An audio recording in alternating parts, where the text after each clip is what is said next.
Nós estamos também acompanhando aí vários assuntos importantes, alguns deles mais próximos da nossa realidade, mas que nos interessam de uma forma geral. Um deles é o seguinte: o presidente da Argentina, Javier Milei, teve aquele mega projeto dele rejeitado no Senado. E isso, obviamente, pode decretar ou pode decidir se o programa de governo dele vai ou não ser levado à frente. Professor Leonardo Paz, pesquisador do Núcleo de Prospecção e Inteligência Internacional da Fundação Getúlio Vargas, conosco. Professor, muito obrigado aqui por atender o jornal Nova Brasil. Oi, Heródoto, sempre um prazer. Professor, a primeira coisa aqui para que a gente possa entender bem, desde que o Milei chegou ao poder, teve algum resultado, alguns resultados favoráveis aí para o governo dele ou não? Sim, teve. Na realidade, esse decreto agora que é recusado no Senado, ele foi aprovado no primeiro momento da Câmara. Na realidade, ele faz o decreto é como se fosse mais ou menos uma medida provisória que a gente tem aqui no Brasil, ou seja, o presidente cria o decreto, coloca em vigor, ele entra em vigor de fato, e aí vai para a Câmara aprova, foi para o Senado e o Senado rejeita. Na Câmara, o Milei, obviamente, utilizou mais desenvoltura política, tentou negociar um conjunto de deputados que o pessoal começa a chamar de dialoguismo, que muitos analistas no Brasil brincaram que era meio que o centrão brasileiro, que era um pessoal que não era da base dele, mas aceitou negociar, mas agora, pelo visto, esse diálogo colapsou e você teve uma margem muito alta de senadores que negaram. Eu pergunto se essa derrota no Senado pode atrapalhar os planos que ele divulgou durante a campanha eleitoral dele à presidência da Argentina.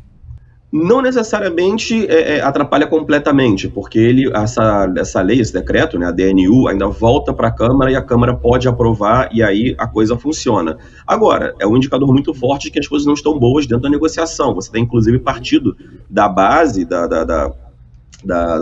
dos radicais, por exemplo, da União Cívica Radical, que votou contra a DNU. Então, se volta para a Câmara e a Câmara rechaça, realmente o Milei vai estar numa situação muito difícil, porque boa parte das coisas que ele prometeu fazer vão ser recusadas pelo Congresso. Agora, é fato também que a inflação diminuiu um pouco na Argentina? Não, na realidade é o contrário, né? Desde que o Milei entrou, ela deu uma pequena explosão na realidade.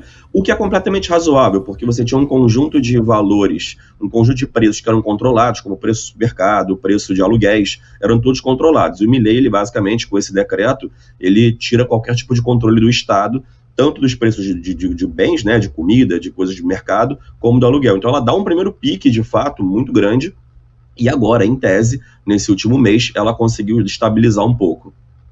Mas está acima do que estava anteriormente. Professor, ele tem avançado também naquela proposta de enxugar a máquina do Estado argentino, uma máquina estatal?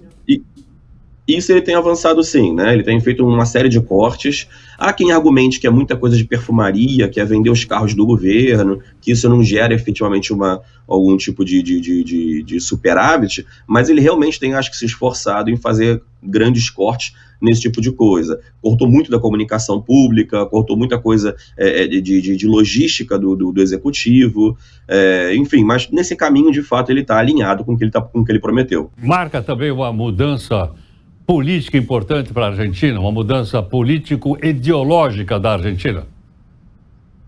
Sem dúvida, eu acho que marca muito fortemente, especialmente porque, naturalmente, não é o primeiro governo de direita que a Argentina tem. A gente viveu há pouco tempo atrás com o Macri, um governo também de centro-direita, uma direita mais tradicional. Em tese, não funcionou muito bem, tanto é que tentou fazer essas mudanças de uma forma um pouco mais gradual e não deu muito certo, tanto é que ele perdeu a reeleição e rapidamente volta o kirchnerismo, né, ou pelo menos o Fernandes, apoiado pela Cristina Kirchner.